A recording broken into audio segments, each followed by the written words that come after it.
A horizontal force F is applied at the center of mass of the cylindrical object. This is a cylinder set on a horizontal surface. The coefficient of friction between the object and the ground is mu.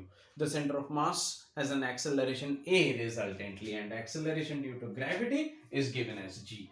This is a simple cylinder. Force F is applied at the center of mass. And when the force F is applied, immediately what will happen is this will try to have a acceleration along the horizontal, and as a result it will try to or tend to have a translational motion, which will be resisted by the friction on the ground with friction coefficient mu. Given the situation, we can have a resultant acceleration of the center of mass as equal to A. Now, how do we calculate the things is the trick over here. Suppose you are applying the force F and capital F, and it is resisted by the friction. Then we can simply write a force equilibrium equation as F applied force at the center of mass here, and as a result it tries to translate horizontally and opposed by the friction. Net resultant force is its mass. Let's say the mass has been given as small m, and into acceleration of the center of mass. Let's say acceleration of the center of mass is equal to A. If this is what the question proposes, if the acceleration center of mass of the object has an acceleration A, then this is the equation that you get.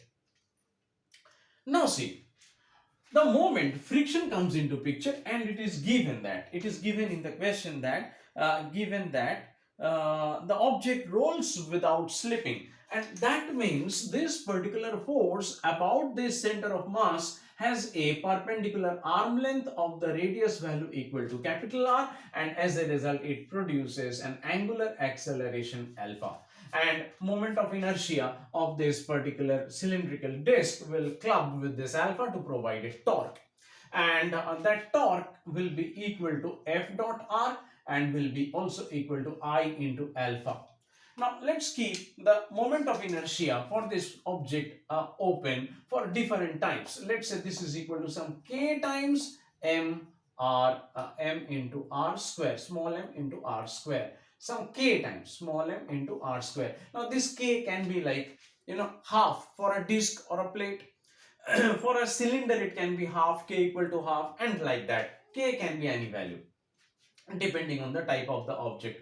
Now moment we get this to this equation, what exactly do we see is when you apply this F into R equal to I alpha, you can calculate alpha, and alpha will be equal to F dot R by I, and that means F dot R by equal to k times mr square. Now this friction, how much friction will you experience? You will experience a friction equal to mu m into g. This much of friction will always be there, mu m into g, till this object starts in motion. If the object does not move, there is no friction. Friction always acts on a relative velocity basis, on a relative acceleration basis. So this particular option C, the magnitude of the frictional force on the object due to ground, is always makes it incorrect.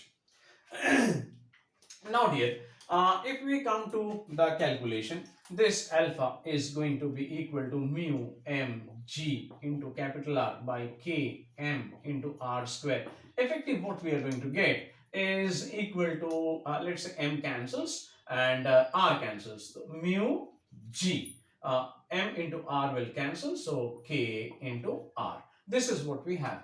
Now r into alpha is going to provide the tangential acceleration.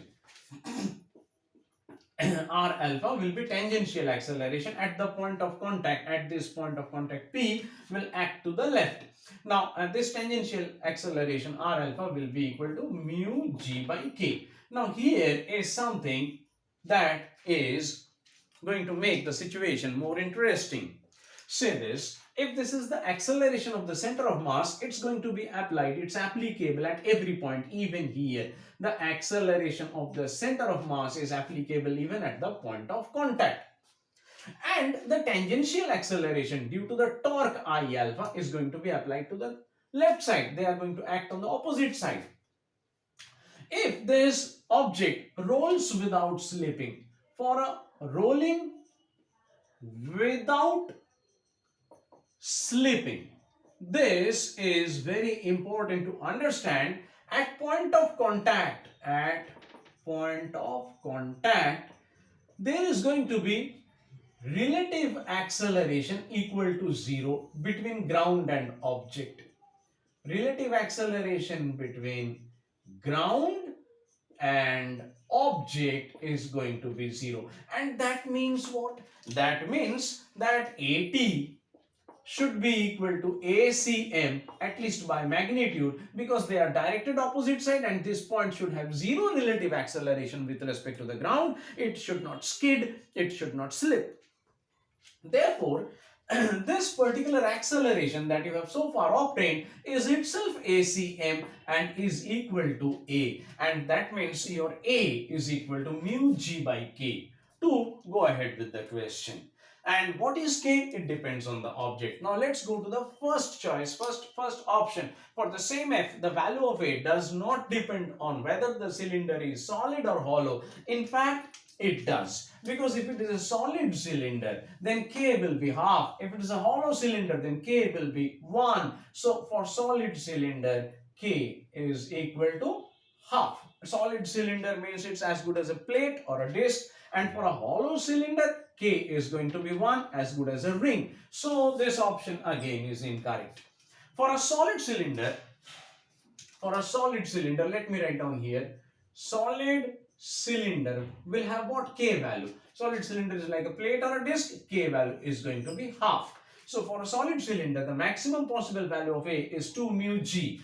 If K is half, then it's going to be 2 mu G. That if you put in here, that makes this option be correct. 2 mu G.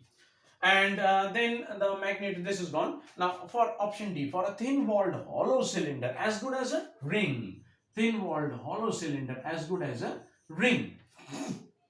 The K value is equal to 1. Now if K is equal to 1, that implies acceleration of the center of mass, that is equal to A, is simply going to be mu into G. Mu into G. Now let's get back to this equation. If that is the case, then F minus mu mg will be equal to m into A, and A is equal to mu into G, and therefore capital F is equal to 2 mu mg, and that is equal to 2 times mu G means A, and A into M, and therefore A is equal to F by 2M.